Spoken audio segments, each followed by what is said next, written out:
Welcome back. You're still watching the daily debate, and to be shedding more light on the recent activities of His Excellency President Abdel Fattah al-Sisi and Foreign Minister Dr. Badr Abdulati. I'm honored to be having with me over the phone Ambassador Medhat Meligy, the former Assistant Foreign Minister and the member of the Egyptian Council for Foreign Affairs. Thank you very much, Mr. Ambassador, for being with us tonight on the daily debate. Thank you very much, Mr. Ahmed. Anytime. First of all, we have seen today a phone call being conducted between President Abdel Fattah al-Sisi and the Jordanian King Abdullah II to be reviewing the outcome of the visits paid by President Abdel Fattah al-Sisi to Bahrain and Saudi Arabia. How do you see the significance of those visits and the timing of them, especially during the feast, Eid al-Fitr? Well, of course, I mean, we have to understand that the current situation is a very sensitive situation. We are witnessing maybe the redefining of the whole Middle East through this war. That was, I mean, and we have to start by saying that this war was initiated by Israel, followed then by the United States, and it was not, and it was never initiated by Iran. Having said this, of course, we've seen that Iran has responded in a poor way by attacking its neighbors, the Gulf countries, which is a strategic mistake from Iran. Usually in times of wars, you are trying to gather supporters and not gathering enemies, which actually what Iran has done. Having said that, when we are talking about the Egyptian efforts, it's quite important to focus on the purpose of these visits. I mean, we have to I believe that this is the reason behind all the diplomatic activities, of course, from His Excellency the President of the Republic himself and our Foreign Minister, Dr. Badr Abdulati, as well. The main purpose is to coordinate the Arab positions in real time and preventing any unilateral reactions that could fuel more and escalate the situation. And of course, the most important thing is building a unified regional approach to crisis management. I think that's the most important thing that Egypt is trying to do with its mediation. We want to prevent the regionalization, if we can use this word, of the conflict. I mean, instead of being contained between the three countries, and of course, the war on the Gulf states, we want to prevent the rest of the area to getting the flames and to protect, of course, the Gulf countries that have decided from the beginning not to interfere with the American actions and not to help by using the military bases that exist in these countries. Having said that, of course, we know that Iran, as I said previously, have responded poorly by attacking those countries and creating more enemies. The second thing that Egypt is trying to do is to protect the energy and the maritime security. Attacks on energy infrastructure and shipping lanes threaten not only the region's stability, but the global economy. Egypt is actively engaging to contain this dangerous trajectory, and I think this is one of the major reasons. And of course, there is a very important point to mention that Egypt has this role to play, since I believe it's the only country in the world who have strong relations with all the actors involved. I mean, we do have relations with Iran. Of course, our relations with the Gulf countries is indisputable. And of course, we have strong relations with the United States. Yes, Ambassador Medhat Meligy, as this is a very important point, because today we have seen phone calls being conducted between the Foreign Minister of Egypt, Dr. Badr Abdulati, and his counterparts, as you mentioned, from Iran, Qatar, Turkey, Pakistan, as well as the U.S. representative for the Middle East, Steve Witkoff.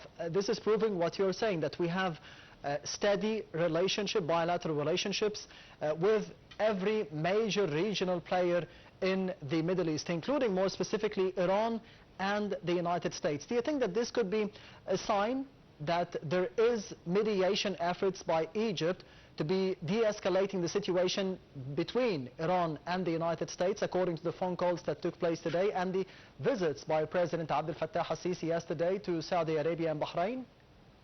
Well, I think Egypt's main interest is to defuse the situation, the current situation.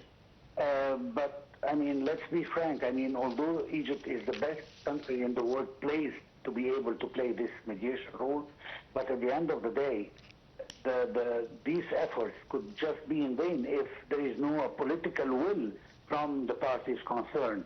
I mean, if Iran, as we heard before, is not ready to start political and diplomatic talks with its adversary, and also from the side of the United States and Israel, then no matter the efforts of Egypt, it will not reach an end, simply because these countries are not ready yet.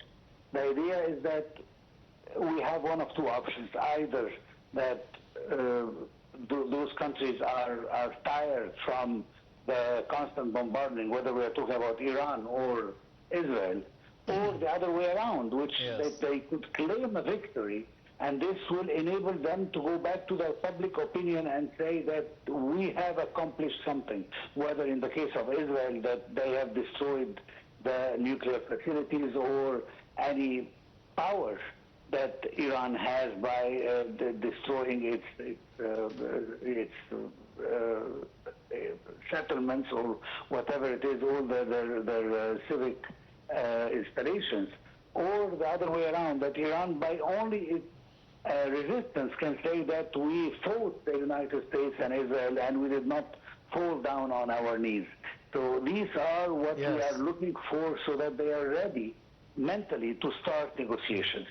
Yes, Ambassador Medhat al-Meligy, the former Assistant Foreign Minister and a member of the Egyptian Council for Foreign Affairs, thank you very much for being with us tonight on the Daily Debate. And this brings us to the end of the episode for tonight. However, I will be leaving you with the latest presidential activities that took place over the past week, all wrapped up in the upcoming report. Thank you for watching, and goodbye.